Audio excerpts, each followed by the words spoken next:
The smell of chamomile tea always fills my kitchen at 5:40 in the morning. For 12 years, this has been my ritual. I sit, I wait, I listen to the dew-soaked grass crunch under the feet of the robins. The window stays cracked just an inch. The air is always cold, crisp, and honest. Then the landline rang. I picked it up, expecting a telemarketer who had started their day too early. Instead, I heard my daughter's voice. Melissa didn't say hello. She didn't ask about my sleep. "Mom," she said, her voice tight. "You need to pack a bag right now. You have to move out of the house by the end of the week." The ceramic mug slipped from my fingers. It hit the linoleum and shattered into white, jagged pieces. The tea pooled around my slippers, warm and mocking. For the first time in 68 long years, I couldn't breathe in my own kitchen. The air was gone. My home felt like a stranger's house. I said nothing. I just stood there and waited. But at that moment, I didn't know just how far she had been planning to push me to get me to do it. My name is Ruth Hayes. I am 68 years old, a retired registered nurse with 35 years of service, and a widow for 12 of those years.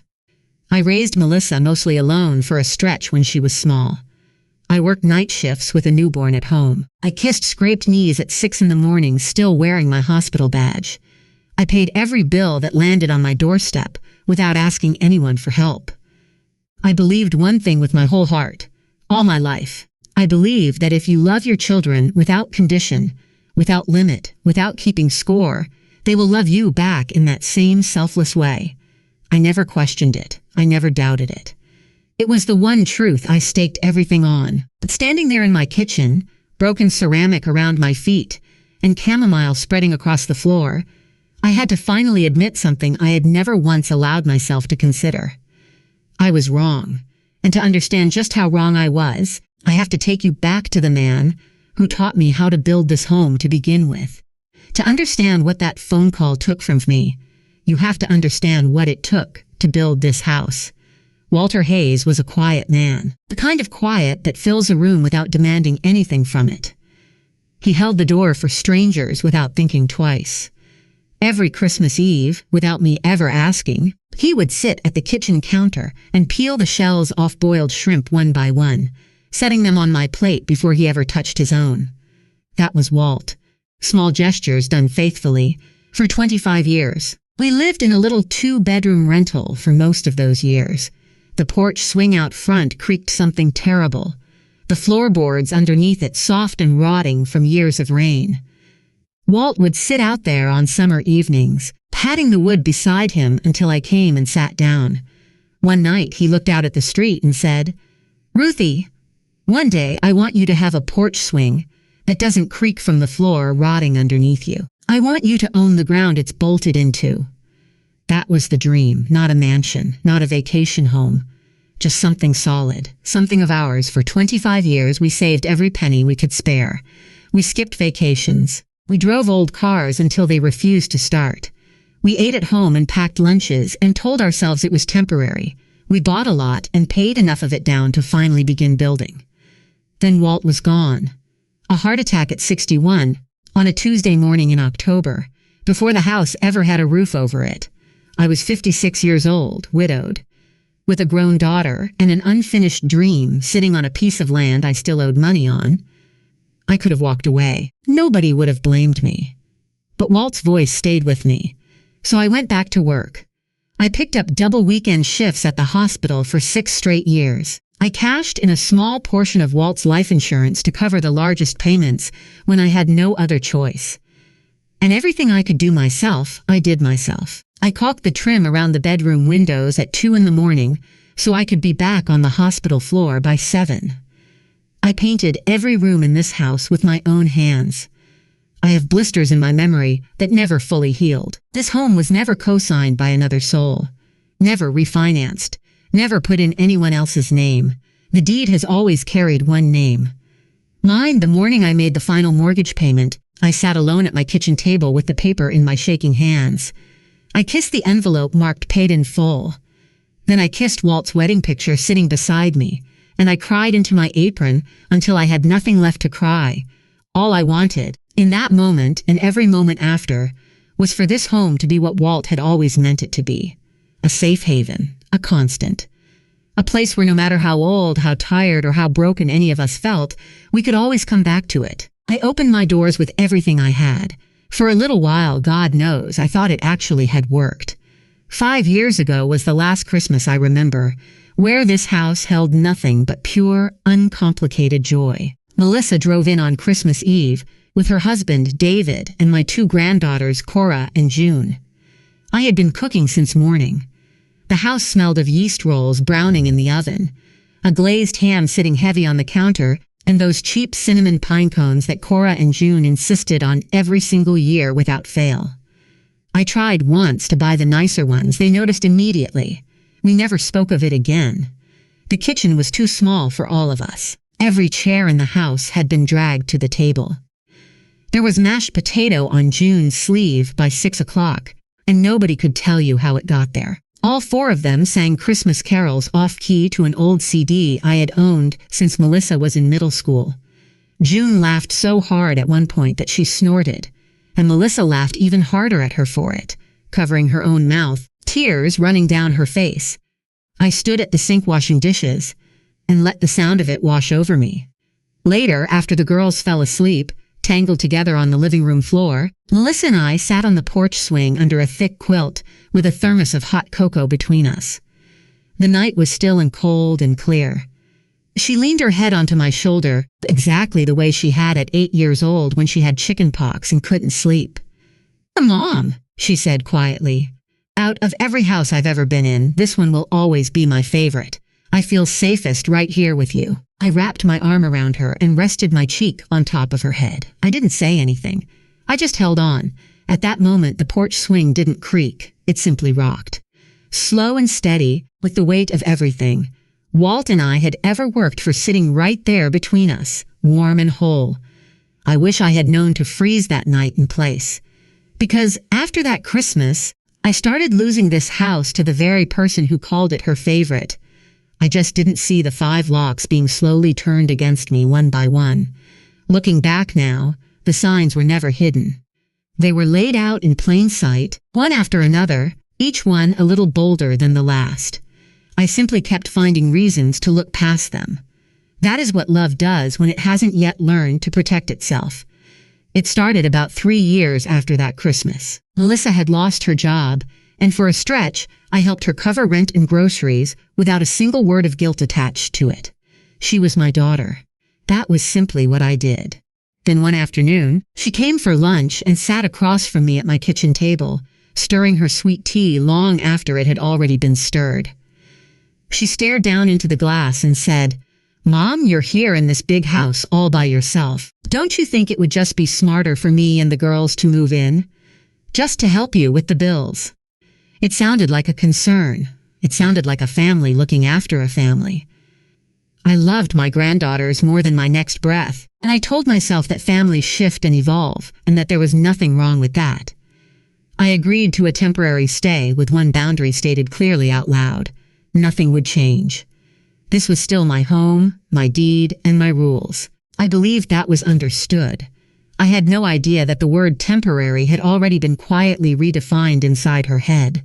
About 2 months into her stay, I came home from a routine doctor's appointment to something that made the hair on the back of my neck rise before I could even name why.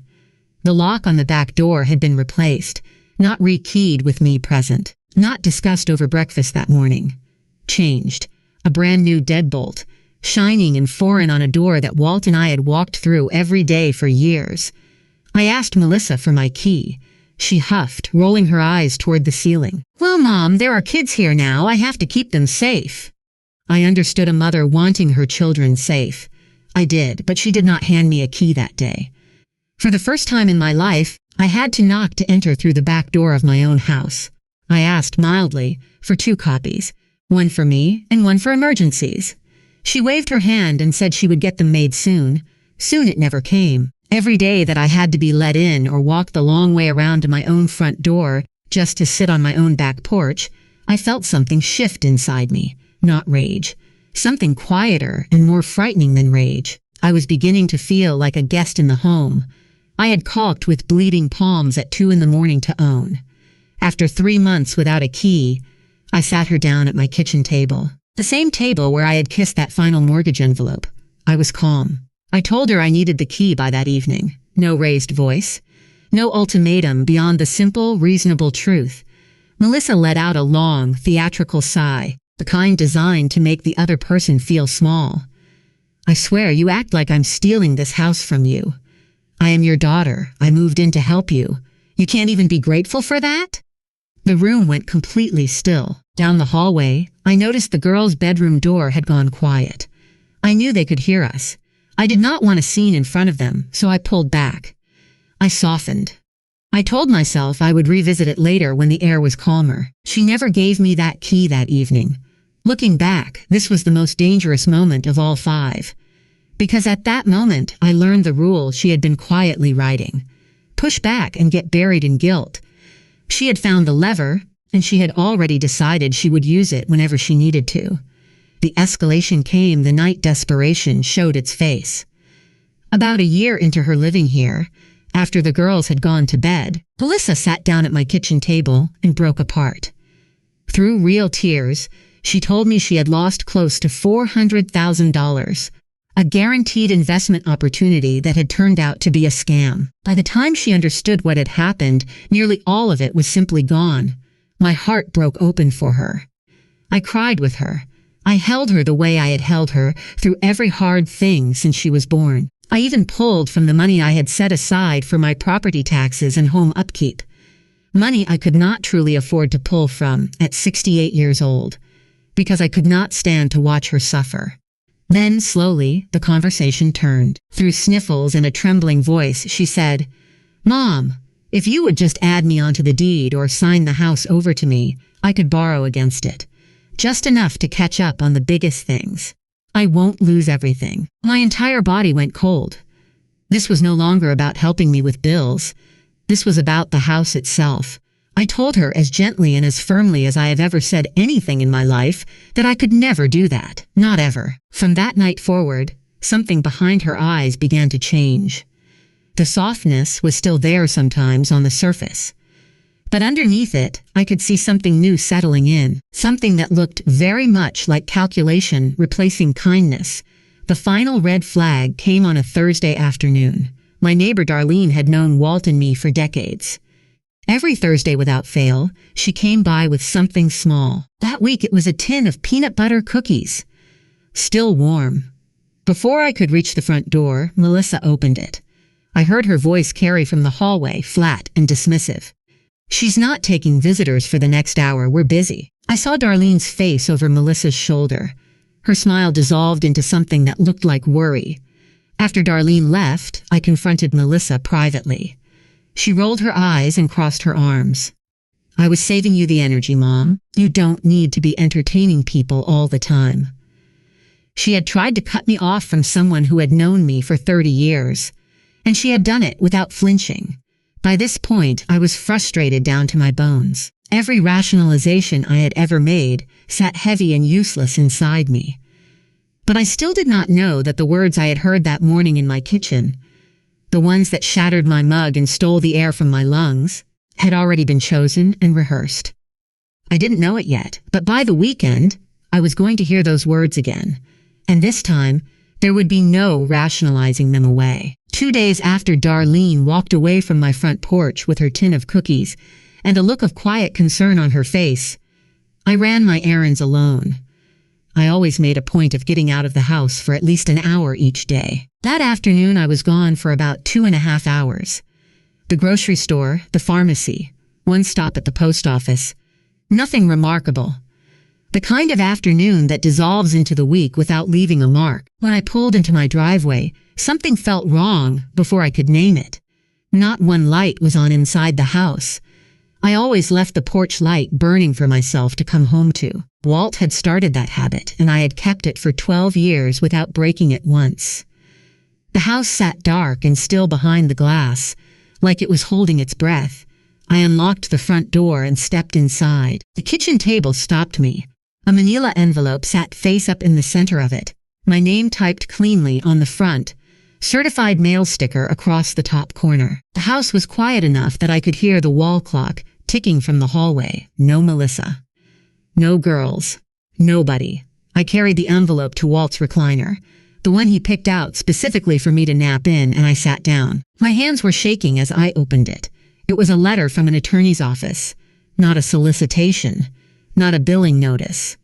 A formal document addressed directly to me, informing me that a request had been drafted on behalf of Melissa Hayes. She was asking a court to consider her established residency in my home as grounds to pursue a partition action, a legal attempt to force the sale of the property I solely owned. My home, one name on the deed, mine. I sat completely still for a very long time. The tears did not come right away, no sobbing, no throwing things. What came instead was something I had not felt in years of rationalizing and excusing and swallowing my own discomfort to keep the peace. It was clear, cold, absolute, unshakable clarity. This was not a feeling I could talk myself out of. This was not a misunderstanding I could smooth over at the kitchen table. This was typed on legal letterhead and signed by an attorney. She had not moved in to help her widowed mother. She had moved in to position herself. The most sickening part was the timing of it. That letter had been prepared while I was still cooking supper for her girls every evening, while I was washing their laundry and packing their lunches and pulling from my fixed income to help her stay afloat. She had known exactly what she was building toward, and she had let me keep serving her while she built it. I folded the letter back into the envelope slowly and set it on my knee. I made myself one promise in that silence. They were not going to stop unless I made them stop, and this time I would not be reacting. I would be preparing. For the first time in my life, I was going to use the same discipline that carried me through 35 years of nursing. Calm precision. That night I did what I should have done. The moment she asked me to sign over my deed, I locked my bedroom door. I pulled my fireproof filing box out from underneath the bed and set it on the quilt. Then I laid every document out, one by one in a clean row across the fabric. The warranty deed, solely in the name of Ruth Hayes. The mortgage satisfaction letter marked paid in full. 12 years of property tax receipts, filed in order. Every contractor receipt and supply invoice from the repairs I had made alone. And on top of all of it, the attorney's letter. I did not sit there and cry over those papers. I studied them. Fact by fact, document by document. Not emotion, evidence. The next morning, before Melissa stirred and before the girls' alarm clocks went off, I made the call I had prayed I would never need to make for my own child. Harold Finch was an elder law and real estate attorney I had met years before through a widow's legal clinic at my church. I had kept his business card in the front pocket of that filing box without ever being able to explain exactly why. Sometimes you keep something just in case, and you hope that it never comes. That morning, the day had come. I told Harold everything. He did not interrupt me once. He did not tell me to forgive and move on. He did not suggest I was being dramatic. When I finished, he was quiet for just a moment and then said, "Mrs. Hayes, you do not owe anyone your deed to keep their love. We will handle this strictly by the law." I held the phone against my chest for a long moment after we hung up. Then I went to the porch swing with my chamomile. The robins were out, same as always, moving through the dew-soaked grass without a care. I took the hottest sip I could manage and made myself one decision. I was not leaving this house. Not for one day. Not for one single hour. I wasn't reacting anymore. I was preparing. And with Mr. Finch's help, I was about to let the law do all of the talking for a woman who was finally done begging to be respected. Within the week, I sat across from Mr. Harold Finch in his office. It was a small room, packed floor to ceiling with books, a little dust on the window blinds, and an entire wall covered in framed photographs of him with his grandchildren. That wall made me trust him before he said a single word. I set my filing box on the edge of his desk, and he went through every document in complete silence, making occasional notes in the margins of a yellow legal pad. When he reached the bottom of the stack, he folded his hands on top of the pile and looked up at me. "Mrs. Hayes, this house has been yours, free and clear, for years. Her claim toward forcing a sale is extremely weak. What is actionable is her attempt to use residency to intimidate you out of your own property." He laid out a plan, not a cruel one, not one designed to put my granddaughters on the street in the middle of the night. A measured one, built entirely on enforcing what was already legally mine. He would establish my rights in writing, respond to the opposing attorney directly, and protect my home from any further attempts to coerce a transfer of the deed. I signed the retainer agreement with a steady hand. I walked out of that office carrying something I had not felt in months. Not victory, not yet. Relief. The particular relief of a woman who has been carrying a weight alone and has finally set one end of it down onto someone else's desk. Mr. Finch moved quickly and without a single wasted motion. His first step was a formal written response to the attorney who had sent me the vacate notice, dismantling their claim entirely with the recorded deed and the mortgage satisfaction letter. 2 documents, both irrefutable. The claim had no foundation, and Mr. Finch made certain that was stated plainly and on record. His second step was the one I had specifically requested. A cease and desist letter, addressed to Melissa directly, warning in unambiguous legal language against any further harassment, threats, or attempts to coerce me into conveying my property. The third piece was the one that protected me inside my own walls. With Mr. Finch's guidance, I had the back door rekeyed. Every copy of the new key came to me and no one else. I changed the exterior keypad code to something only I would ever know. I want to be clear about what I did and what I did not do. I did not change a single lock while my granddaughters were inside the house. I did not cut anyone off in a moment of anger. I did it so that no one could ever again change a lock in this house without my knowledge, so that I would never again have to knock to enter my own back door. Calm. Legal, necessary. I gave Melissa a simple heads up that I needed to speak with her alone after the girls were in bed that Thursday evening. When she sat down across from me at the kitchen table, I slid the manila envelope from Mr. Finch across the surface toward her. I placed it the same way hers had been placed for me to find. Face up. Centered. Unavoidable. She opened it, and I watched her face move through every stage in silence. The familiar look of mild annoyance she had worn for months dissolved first into confusion, then into something close to panic, then into a full, wide-eyed realization of what she was reading. She looked up at me. "You got a lawyer?" I nodded and took a slow sip of my tea. I did. After I received one addressed to me, telling me to vacate the home that I own, she tried to backpedal immediately, her voice climbing and cracking at the same time. "Mom, I never wanted you homeless. I was just desperate. I thought if I could get access to the equity, I could fix everything. I thought if you would just sign it." I let her finish. Then I said, quietly and without any tremble in my voice, "You will never do that to me again." She didn't respond. She looked down at the letter in her hands and said nothing more. The storm came the following morning. Melissa called 6 times before noon.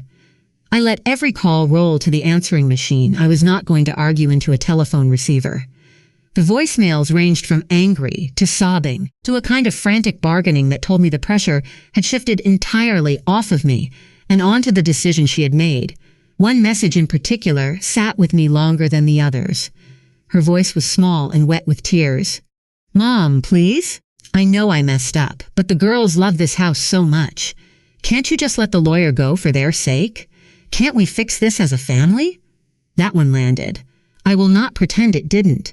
My granddaughters were innocent in every part of this. I loved them with everything I had, and she knew exactly where to press to make me feel it. But fixing something as a family cannot begin with one family member serving legal notice to the woman who opened her home without being asked for a single dollar of rent.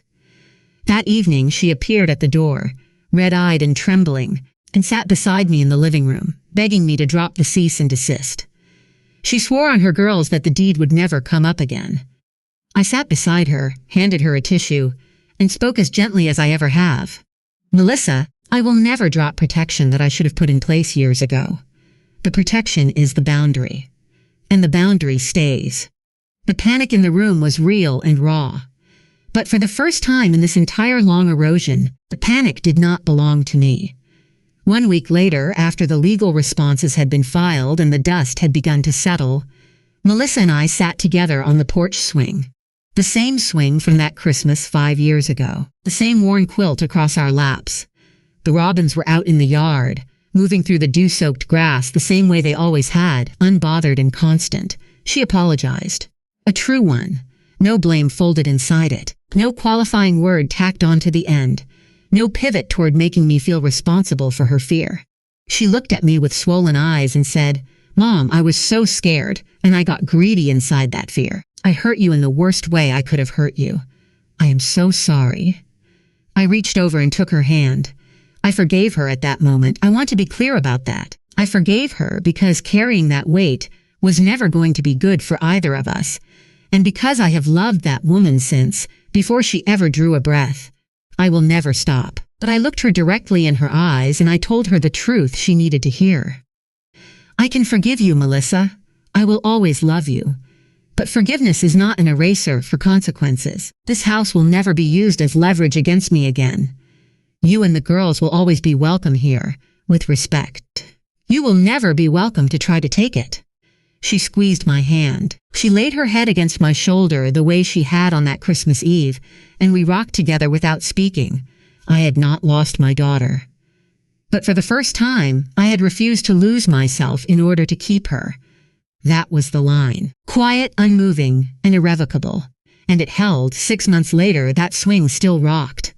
Only now it rocked with peace, and there were no knots in my stomach waiting for the next phone call. 6 months later, the house looks exactly the same from the outside, but inside it feels like a different place entirely. The kind of difference that doesn't show up in paint colors or furniture arrangements. It shows up in the air, in the way your shoulders sit when you walk through your own front door. I still wake up at 5:40 every morning. The chamomile still steeps for exactly 4 minutes. The window is still cracked just enough to let the cool air in, and the robins still come, fat and unhurried, pecking at the seed I toss onto the dew-soaked grass. The back door key sits on my keyring, and mine alone. I have not had to knock to walk onto my own back porch a single time in 6 months. The biggest change is peace. The kind you forget you were ever missing, until the morning it settles back into your bones like something that was always supposed to be there. Melissa and the girls still come. Not living here, but visiting. We have boundaries now, and we keep them without negotiation. I still get to bake chocolate chip cookies, and hear belly laughs and pull my granddaughters close on the couch. Only now, there is no quiet dread sitting in my stomach while I do it. No part of me is bracing for the conversation that will come once the sweetness wears off. One afternoon, my youngest granddaughter sat beside me on the porch swing, twisting the loose thread on my quilt around her small finger, and she looked up at me and said, "Nana, I always sleep the best here." I held her so tight I nearly forgot to let go. She felt safe here, and this time, so did her Nana. Every so often, when I'm out here by myself in the early quiet, I talk to Walt. I rest my hand on the worn arm of his empty rocking chair beside me, and I tell him, "I kept our porch swing, honey. I kept the ground it's bolted into. And this time I kept to myself, too."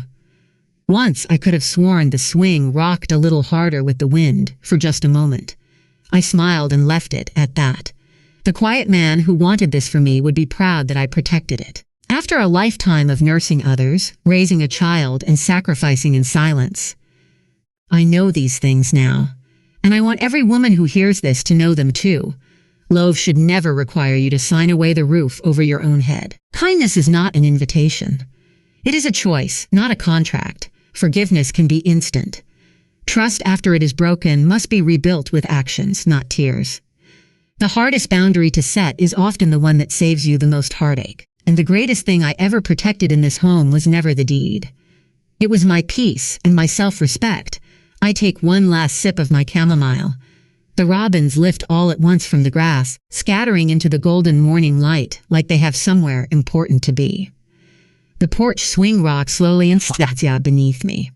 And for the first time in a very long time, I rock with nothing to be afraid of.